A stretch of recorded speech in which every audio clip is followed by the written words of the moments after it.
అందరికీ నమస్కారం. ఈరోజు వృషభ రాశి వారికి జరగబోయే శుభాలు మరియు అశుభాలు ఏ విధంగా ఉన్నాయో తెలుసుకోబోయే ముందు ఒక చిన్న రిక్వెస్ట్. ఈ వీడియోని ఇంకా లైక్ చేయకపోతే వెంటనే లైక్ చేయండి.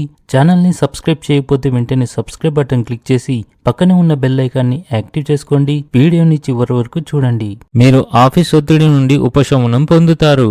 ఆధ్యాత్మికత పట్ల మీ మొగ్గు పెరుగుతుంది. స్త్రీ యొక్క చెడు దృష్టి వల్ల మీ కాళ్ళ నొప్పులు మరియు ఒళ్ళు నొప్పులు ఎక్కువగా ఉంటాయి.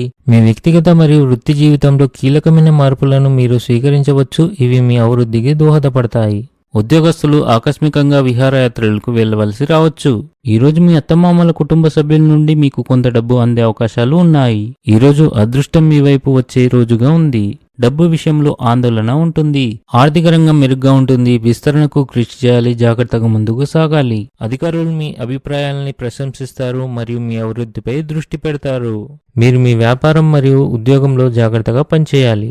సమాజానికి సేవ చేసే కార్యక్రమాలు నిర్వహించడం ద్వారా మీరు ఒక మంచి ఆదర్శంగా నిలుస్తారు. ఇది మీ మానసిక తృప్తిని అందిస్తుంది. మీరు ముఖ్యమైన ఇంటి పనుల్లో ప్రధాన పాత్ర పోషించవలసి ఉంటుంది. క్రీడల్లో పాల్గొనటం మీ ఆత్మవిశ్వాసాన్ని పెంచి మీరు కొత్త సవాళ్లను స్వీకరించేందుకు ప్రేరణగా పనిచేస్తుంది. ఈరోజు మీరు సత్యంతో మాత్రమే జీవించాలి, లేదంటే కష్టాలు తీరే బదులు పెరుగుతాయి. మీరు మీ ఆరోగ్యం మరియు ఆహారపు అలవాట్లపై శ్రద్ధ వహించాలి. మీ జీవిత భాగస్వామి కూడా మీపై కోపంగా ఉంటారు. అనవసరమైన కోపం మానుకోండి. ఈరోజు మీరు మీ కుటుంబ సభ్యులతో ఆనందంగా గడుపుతారు. కుటుంబంలో సంతోషకరమైన వాతావరణం ఉంటుంది. ఆర్థిక విషయాలు లాభాలు వచ్చే అవకాశాలున్నాయి. అయితే ఖర్చులపై నియంత్రణ అవసరం. కొత్త వ్యాపారంలో వచ్చిన సమస్యలు తొలగిపోయి తల్లి ఆరోగ్యం పట్ల ఆందోళన ఉంటుంది.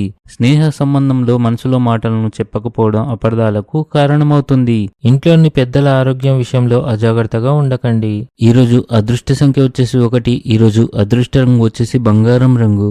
ఈ విధంగా ప్రతిరోజు మీ రాశి ఫలాలను తెలుసుకోవాలంటే ఈ వీడియోని లైక్ చేసి మీ మిత్రులందరికీ షేర్ చేయండి. ఛానల్ని తప్పకుండా సబ్స్క్రైబ్ చేయండి.